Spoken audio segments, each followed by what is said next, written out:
ជំរាបសួរសួស្តីអ្នកនរគ្នាជួបជាមួយខ្ញុំបាទទៀតហើយថ្ងៃនេះដែរខ្ញុំមកបង្រៀនអ្នកនរគ្នា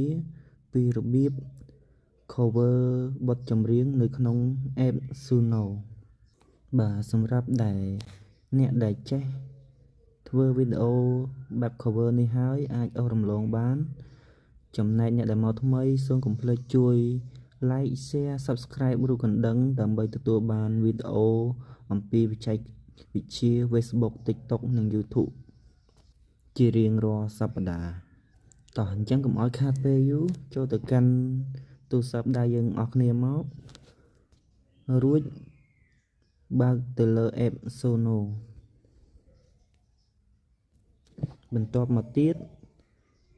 យើងមើលខាងក្រោមនេះមានរូបសញ្ញាភ្លេងពណ៌ទឹកក្រូចនេះយើងចុចពីលើនឹងមួយមកហើយមកដល់កន្លែងនេះគេឲ្យយើងដាក់បទចម្រៀងដែលយើងចង់ cover ហើយមកដល់កន្លែងនេះកន្លែងដែលមានសញ្ញាបូកហើយមានអក្សរអង់គ្លេសថា audio នេះគឺកន្លែងហ្នឹងគេឲ្យយើង add បទចម្រៀងដែលយើងបាន download ហើយហ្នឹងដាក់ចូលតោះអញ្ចឹងយើងដាក់បទចម្រៀងយើងចូលមកហើយសម្រាប់បងប្អូនណាដែលអត់ទាន់ចេះ download វីដេអូក្រោយខ្ញុំនឹងបង្រៀនអ្នកនរគ្នាពីរបៀប download បទចម្រៀងពីវីដេអូទៅជា MP3 បាទបន្ទាប់ពីដាក់បទចម្រៀងកន្លែងហ្នឹងហើយសូមរងចាំបន្តិចឲ្យវាដើរឲ្យពេញមកនោះយើងនឹងអាច cover បទហ្នឹងបានហើយតែនៅពេលដែលវាដើរយើងអស់មកក្រោមតិចសិនមកយើងដាក់ lyric បទចម្រៀងនឹងឲ្យហើយមកដាក់ lyric និយាយទៅ pro lyric ហ្នឹង pro បទចម្រៀងនឹងដាក់ចូលកន្លែងខាងក្រោមនេះហើយមកអញ្ចឹងតោះយើងទៅយក pro បទហ្នឹងទាំងអស់គ្នាបាទបន្ទាប់ពីដាក់ pro រួចហើយយើងអស់មកក្រោមមកយើងចូលមកយក style បទចម្រៀងហ្នឹងកន្លែងនេះជាកន្លែងដាក់ style ជាកន្លែងដាក់ដែលរបៀប style បទចម្រៀងហ្នឹងច្រៀងបទ cover ពីគេហ្នឹងតោះយើងចូលទៅយក style យើងអស់គ្នាមកបាទបន្ទាប់ពីដាក់ style រួចហើយយើងអស់មកក្រោមបន្តិចមកចុចទៅលើពាក្យ option កន្លែង option នេះគឺយើងចង់ឲ្យ cover បទហ្នឹងបើបទមុនមនុស្សស្រីច្រៀងយើងចុចកន្លែង female voice ហ្នឹងទៅនេះកន្លែងលើនេះហើយបើមនុស្សប្រុសច្រៀងយើងចុចទី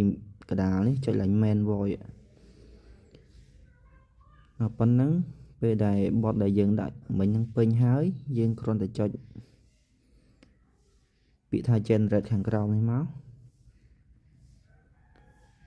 បាទយើងបញ្ជាក់ម្ដងទៀតហើយមកកុំឲ្យខុស pro ឬខុស style ចម្រៀងយើងច្រៀងធ្វើឲ្យបទយើងច្រៀងទៅអត់ព្រោះដែរបាទបន្ទាប់ពីបញ្ជាក់រួចហើយយើងចុច generate មកពចបាទបន្ទាប់ពីចុច generate ហើយសូមរងចាំបន្តិចឲ្យវាដើរពេញមកទើបយើងអាចបើក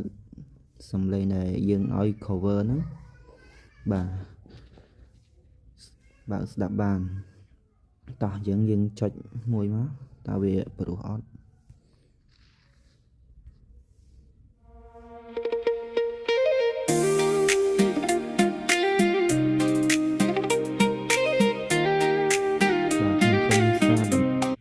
ខ្ញុំសូមសារបន្តិចសិនឲ្យដល់កន្លែងច្រៀងតែម្ដង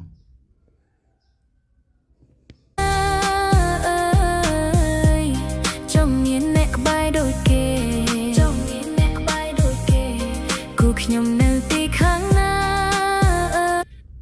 បាទមើលទៅស្រដៀងនឹងបទដើមហើយសំឡេងមកច្បាស់ល្អហើយយើងអាចចុច download បានហើយរបៀប download គឺងាយស្រួលទេគ្រាន់តែចុចលេខត្រី3ហ្នឹងមកនេះពាក្យថា download ឥឡូវវាដើរអត់ទាន់ពេញទេយើង clear ចោលតិចសិនមក clear ចោលហើយយើងបើក app Suno នឹងសារថ្មីមកទៅវាពេញលឿនបើយើងនៅចាំឲ្យវាដើរខ្លួនវាអញ្ចឹងយូរចឹង clear ហើយយើងបើកសារថ្មីមកហើយចុចកន្លែងត្រី3មួយហ្នឹងមកឃើញទេកន្លែង download ហ្នឹងគឺពេញហើយយើងអាចចុច download បានហើយ បាទពេលដែលចុច download ហើយគឺបទហ្នឹងវាចូលទៅក្នុងទូរស័ព្ទយើងតែម្ដងចូលទៅក្នុងកន្លែង my file កន្លែងហ្នឹងយើងចុចលើ audio ហ្នឹងមកនេះបទដែលយើងទើបតែធ្វើមកថាអ្នកនៅឯណាចឹងវីដេអូខ្ញុំក៏ឈានមកដល់ទីបញ្ចប់ដែរពីខ្ញុំបាទស្រីមេងហូសូមអរគុណសូមជម្រាបលា